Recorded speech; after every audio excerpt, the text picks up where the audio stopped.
직장 생활에서 말하기 싫은 이유는 여러 가지가 있죠. 하지만 내가 말하기 싫다고 해서 계속 말하지 않으면 어떤 일이 일어날까요? 안녕하세요. 위드커리어입니다.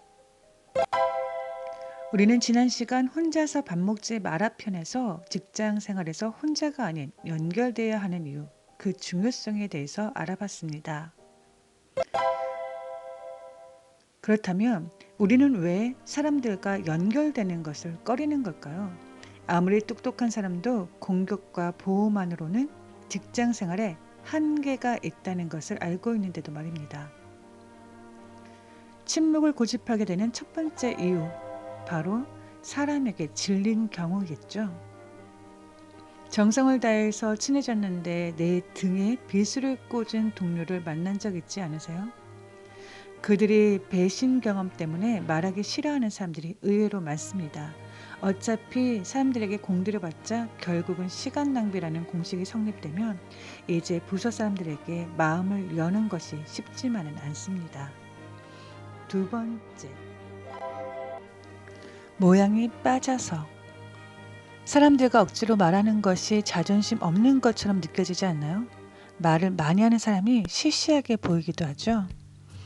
게다가 TV 속에서 비춰진 연결하려는 사람들의 일부는 매우 비열하거나 아부쟁이처럼 보이기도 합니다.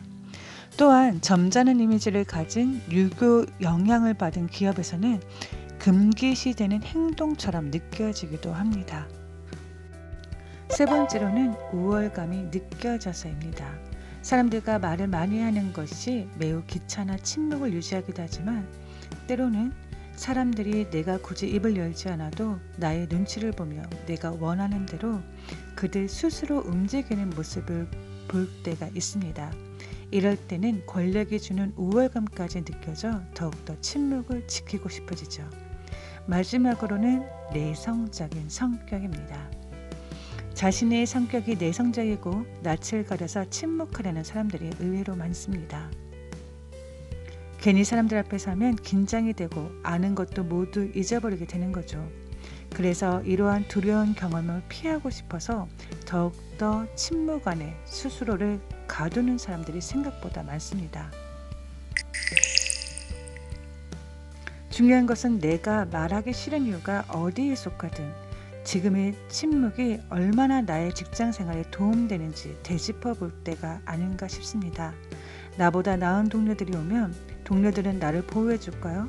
아니면 오히려 나의 침묵이 지겨워서 나를 도망치게 되는 것은 아닐까요? 바벨탑에 대한 이야기를 아시죠? 하나의 언어를 가진 교만한 인간들이 하늘에 오르기 위해 바벨탑을 만들었죠. 이것을 보고 경노한 신이 인간을 벌하기 위해 탑을 무너뜨리고 인간이 서로 다른 언어를 쓰게 만들었습니다. 결국 소통이 되지 않은 인간은 서로 오해와 갈등이 생겼고 세상으로 널리 흩어지게 되었습니다. 신도 소통되지 않은 삶을 벌로 여길 만큼 소통 없는 인간은 무기력하게 만드는 것입니다.